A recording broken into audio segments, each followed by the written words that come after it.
Fred McMurray, and we're back with Senior Vice President Eric Trout of Harbor Freight Transport on how Harbor Freight can help with your shipping and cargo. Eric, there's big news. You guys have expanded someplace where you haven't been before. Tell us about it. Yeah, we're excited. Harbor has operations at every major port in the U.S. Whether it's our whether we do that through our own assets or through strong relationships that we've built up over the 78 years we've been in business. And yeah, we I just got back from onboarding a new transload and distribution program in the port of Virginia, in Norfolk, Virginia, which is very exciting. So this is it's a program I would call a freight management type program versus individual ad hoc business. Hey, here's one or two containers coming in. Can you help me? So that's the majority of the programs that we run at the other ports. But this is a freight management approach where we're taking the domestic control tower approach. So this individual shipper is going to be importing between 5 to 8 containers per week coming in from India, where we will do manage the port drayage, the unload in the customs bonded warehouse. That's the other interesting approach to this. This cargo is U.S. customs bonded, which is a specialty for Harbor Freight Transport, where we have to manage all the customs documents, monitor the customs clearance, because these are consolidated, co-loaded ocean containers. So you'll have multiple shippers or suppliers in India. That cargo is consolidated into one ocean container, and it's coming into the port of Norfolk. So not all that cargo is U.S. customs cleared by the time that we get it. So, we have to do the permit to transfer, the PTT, the permit to transfer the products out of the port to the customs bonded facility. There we have to put it into the bonded area cage, for the products that are not customs cleared. So we're doing a detailed sortation, identifying the shipping marks on the containers or on the actual cargo, and then from there is a customer routed outbound distribution. So we're working closely with our client. They're bringing in their own contracted carriers, whether it's less than truckload or full truckload, and we're doing the outbound shipping. But when you think about that freight management approach and that domestic control tower, as you like to say, that one throat to choke. Oh, you um, beat you me know, to it. yeah. Sorry, it's Friday, right? So I'm feeling it a little bit. We're controlling all the aspects of that shipping from once it arrives at the port of Norfolk. We're communicating with the client. This is when we're going to pick it up. Yes, the permit to transfer has been approved by U.S. Customs. Unloading the cargo, reporting on the overages, shortages, or damages if there are any. Reporting on the shipping marks. We have to look at the customer PO, but that's a different process, which we found some pitfalls in, and we're really excited about this because you know all of that is managed by the logistics team in Newark, New Jersey, right? So we've gotten this account coordinator assigned to it with backup, and it's going to be weekly, steady business into the port of Norfolk with meeting with the client, they want to grow that lane. So, 5 to 8 containers a week could potentially double in size, which would be great volume for us. So, uh, uh, I was I kept thinking about as the first phrase you used about was it consolidated um distribution? Was that right? Consolidated co-loaded cargo. Well, Yeah. okay. And then as I'm grinding on that and I'm listening to you describe it, I'm thinking, man, this really sounds like they're becoming the one throat to choke in Norfolk. Of course, you beat me to saying that. So, all right. So this is huge news because if I heard you right, this is the first time that Harbor Freight Transport's offered that. Um, are there other ports across the U.S. that you're contemplating offering this for? Well, we've always offered that, but I'd say this is the first time where we've put together a program where we're managing it in a non-harbor owned facility, right? So we do this type of work in Savannah and in our facilities in Newark, New Jersey, day in and day out. So Right. this is more of a a 3PL type freight management type approach that we're doing, utilizing longstanding partnership, with a provider in Norfolk. So they are acting on our behalf. They are, so we're closely aligned. They're utilizing our systems that we have in place, at all of our facilities. So to the client, One throat to it's choke. hard, right? It's seamless. It's Mhm. seamless. So but yes, we do have the ability to offer the same type of programs, at the other port locations around the U.S. Yeah, no, So no there's problem. only one thing that you said that really kind of threw me. And the fact that it was the fact that the ships going into Norfolk, Virginia, were coming from India. I'm like, wouldn't they be coming from going to California? That seems kind of like going the long way around, but Uh, it's your west coast, of India. You've got a lot of people choose to come in through the East Coast, and mm, it also depends upon where the ultimate destination is for the cargo as well. So it was, it makes sense. it was just kind of uh, surprising when you said that. Okay, so Yeah. this is great news, and I'm really great. This is the second time we've gotten to preview big news from Harbor Freight on when the Harbor Freight Can Help podcast. So I wanna segue into a slightly different topic. I'm sure there's a bunch of small shippers, maybe first time shippers out there watching, and they want to know they'd like Harbor Freight 78 years of experience. So, what are some of the common mistakes first time shippers make when booking freight? Yeah, I mean, there's a lot of pitfalls, right, in Three. logistics. People just think the cargo shows up, right, and all's well, but Teleported in via transporter. exactly, right.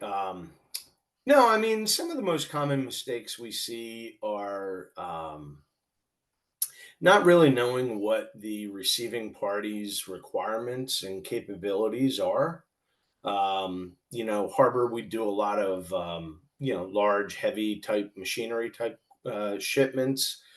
So it's really imperative that the client knows that when we do a delivery to, said address, that they have the proper equipment handling machinery there to offload the cargo. Some of these pieces can be quite heavy, and you have to have cranes and rigging crews there. Um, so the first time shippers really need to be aware and communicate clearly and ask the questions about the receiving process for those products, when they arrive. Um, that's for the larger size shipments. Some of the other smaller size customers, they may be shipping to restricted area delivery locations. It might be less than truckloads. So, a type of a restricted delivery location might be a school or a church, Really? or yeah, or like a mining facility. So those types of deliveries to those facilities where you don't have a commercial unloading dock, Ah, okay. you have to make sure that you have the proper requirements. Do we need to have a delivery with a lift gate equipped trailer or truck, to successfully make that delivery? So residential deliveries are the same way, right? It's and then you've got the whole appointment making process that's involved with it. So there's a lot of common mistakes, but I'd have to say what causes us the most heartburn is when the clients don't know the actual receiving requirements from their customers, right? Um, they just say, "Hey, Harbor, here's a shipment. Can you pick it up at the port? Can you move it?" Well, the answer to that is absolutely. Any shape, size. Harbor Freight can pick it up from the port. Get it transloaded. We can put it on the truck, but we need to know exactly what their clients' delivery requirements are, and that can be challenging sometimes because it's first time shippers. They just don't know to ask, and they just assume that the trucking company is going to or a harbor is going to go out and reach out, which we will. You'd have But to. Yeah, I understand that. yeah, but all of those factors add up, you know, in the original rate quote, right? So if they were to say, "Hey, Harbor, pick this up from the port and then we want you to deliver it," but it's a restricted delivery to, let's say, a museum or a school. If they just give us a delivery address and we don't know it's a museum or a school that doesn't have a commercial loading dock, truck gets there, there's no way to get the cargo off the trailer, then you get redelivery fees, etc. So small time shippers can help themselves immensely by making sure they know the delivery requirements, from for where their cargo is going. Okay, so I of all the things you could have said, this one kind of blows me away because it's like my brain says, wouldn't who, the people who bought the cargo, who are having it shipped to them, w wouldn't they say to the people shipping it, this is where it's going to go. These are the restrictions around it. So my brain kind of revolts against the idea that the people receiving the cargo wouldn't say, "Hey, this is a school. You got to do it this way." And then I'm even, I guess I couldn't understand it. How often does this happen? I'm kind of Well, blown away.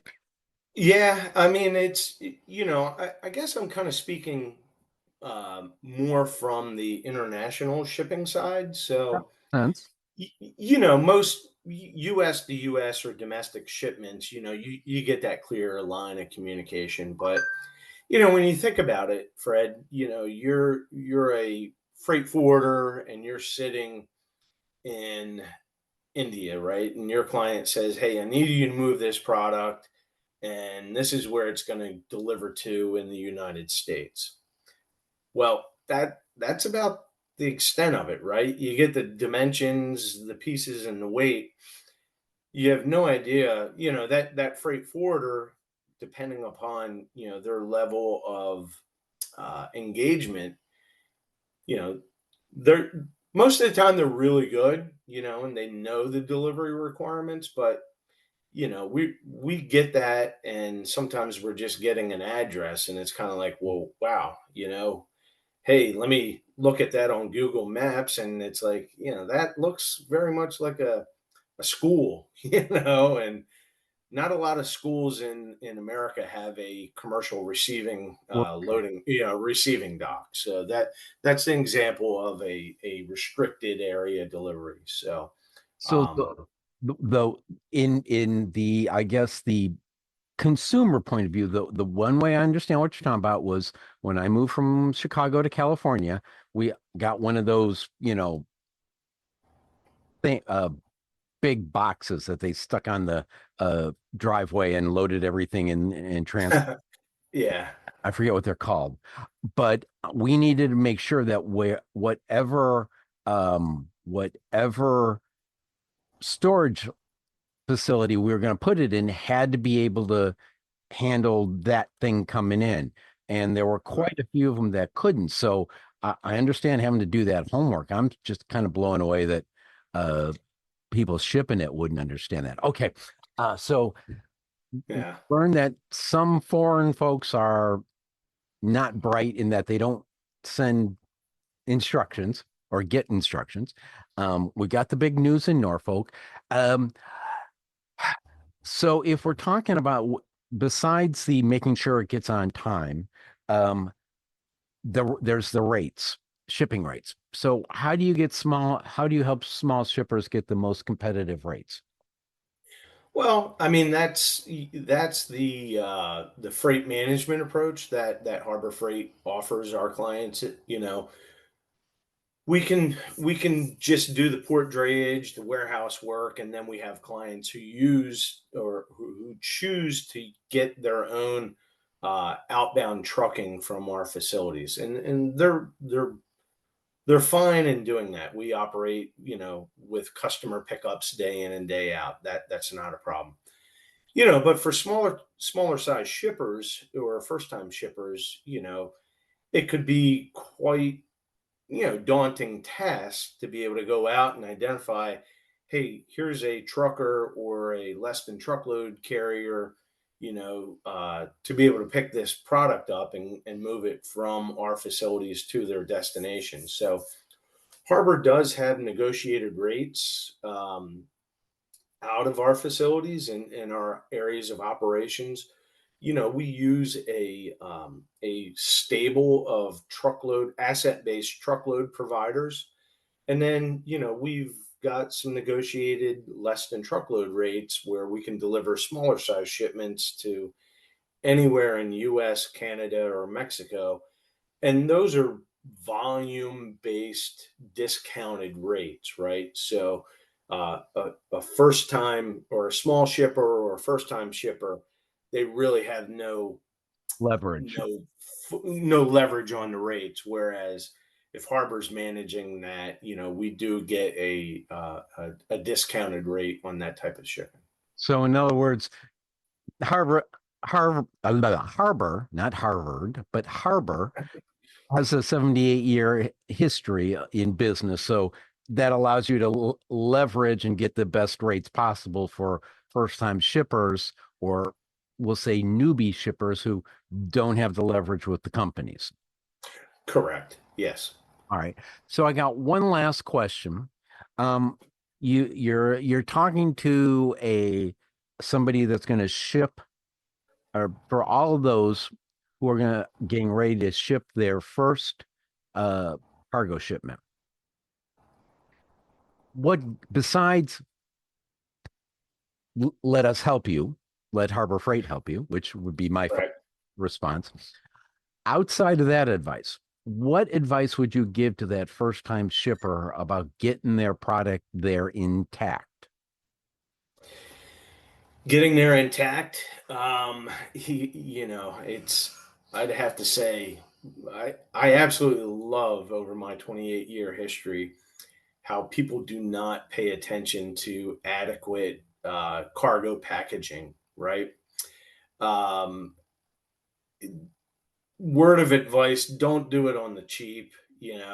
Spend the time, spend the additional money, spend, it well pays for itself. Improper cargo packaging is it's just ripe for error it's ripe for damage. Putting stuff on a pallet and stretch wrapping it, you have to consider what's inside those actual cartons. If it's a commodity like glass jars, something that's breakable, you might want to spend a little extra time and money in not only putting it in the carton, but maybe putting some type of an outer shroud, either through corrugated or possibly plywood, something like that, to protect that cargo. Cargo does shift. What people don't realize, when you stretch wrap cargo, depending upon the heat and humidity, that stretch wrap, can expand and contract, so it can loosen over time. And that, as you ship a pallet out, which when you sent it, it was might have been nice and neat, but through all the subsequent transportation legs and times it's been handled and jostled, a lot of people don't realize the amount of G forces that happen in the back of those trailers, right? Hmm. When it's being transported. So making sure you have the proper packaging. One of my favorite stories, if I can share it, is I was working with a customer who was shipping out of Mexico, and these were custom made. Let's just call it motor control centers and circuit breakers. And these were, once again, custom made, so they were quite expensive, 25,000 upward to $100,000. And this customer just felt, styrofoam corner boards and stretch wrap was adequate for the packaging for this material. And it's kind of like, well, use a little common sense. If you're going to ship that type of product across borders, and it's going to ride in a trailer thousands of miles, be subjected to all of that, the G forces in the back of the trailer. $25-$30 worth of plywood around that product, if it's $25,000 or more, that's a small investment to make to ensure that your cargo gets to a job site safely and without damage, right? That's just, I always found that very interesting. My comment would be that somebody did that, I'd call him a dumbass. Um, so Yeah, one last, two last questions, but yeah. the first question is so when the stuff is damaged in trip shipping because somebody didn't spend enough on shipping and I'm assuming that the receiver isn't going to take the property and they're not going to take it in because they're going to say, hey, this was damaged in shipment. I don't want it. I'm not going to be responsible for it. What happens to that product then? Well, it depends on the severity of the damage, right? So when Harbor, as best practice, when we unload cargo out of an ocean container, we document, the condition of Uh-huh. the freight via pictures, et cetera, right? When we do the outbound loading to a piece of, to a truck, we also document that through pictures, et cetera. So if it gets in damaged in transit, from once it leaves our dock, the shipper, depending upon the severity of it, some receivers will go ahead. They will always notate the damage, send pictures back, etc. On the bill of lading, and they immediately alert us if we're controlling that out. That trucking. So some shippers will receive it, and then at that point in time, that's where the claim process starts. So you have to contact the trucker. They, depending upon the severity and what the product is, they may send out a surveyor to assess the damage. But then, if cargo does get refused by the receiving party, then that sets up a whole different, what we'll call reverse logistics type approach, where it's the cargo is going to remain on that truck. That driver then has to figure out a location to take it to, and that can be very challenging, right? So um, I hear a whole new episode just on that.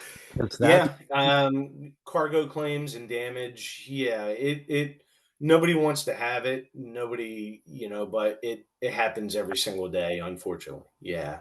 Um, but yeah, that could be another episode where we get into it. don't worry. It just went in the list. So, the Right. question I'll ask you is, um, uh, any last words you want to offer on any topic, and how do people get a hold of you? Um, uh, Last words. Not forever, just for this episode. No, yeah, yeah. Well, appreciate that, right? I'd have to say, last words. Do educate yourself. Don't as a first time or small shipper. Uh, make sure you have the proper packaging for sure. Um, Cargo theft in the industry is at an all time high. That could be another topic of discussion at some point in time. We're gonna release Um, a short on that from our last episode. You yeah, talked about that, so we'll be releasing a short episode, a short, sub 3 minute chunk on yeah, that. But we do need a full episode on that because the whole cargo theft thing is huge. yeah. So, first time or small shippers, make sure you're doing business with the trucking community who is physically there. And I say that because there's a lot of tech platforms out there. It's kind of an app where you can just book cargo and it miraculously gets picked up. You have no idea who that trucker is that's picking up your cargo. You don't know anything about their safety record or even if they're a real trucking entity, right? And so all of those factors lead into cargo theft. But yeah, parting words are, spend time and effort on your proper packaging and make sure you have a good understanding of your transportation providers networks and their capabilities.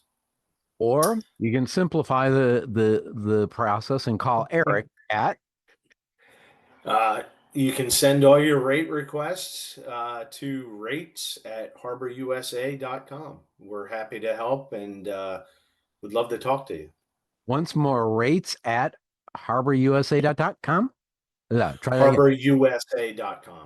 Thank you. My tongue's it's early in California on Friday. So Right. we'll be back again, folks, with Eric Trout and tell you more about how Harbor Freight Transport can help you and what you got to watch out for in today's shipping environment. Have a great week, folks. Bye.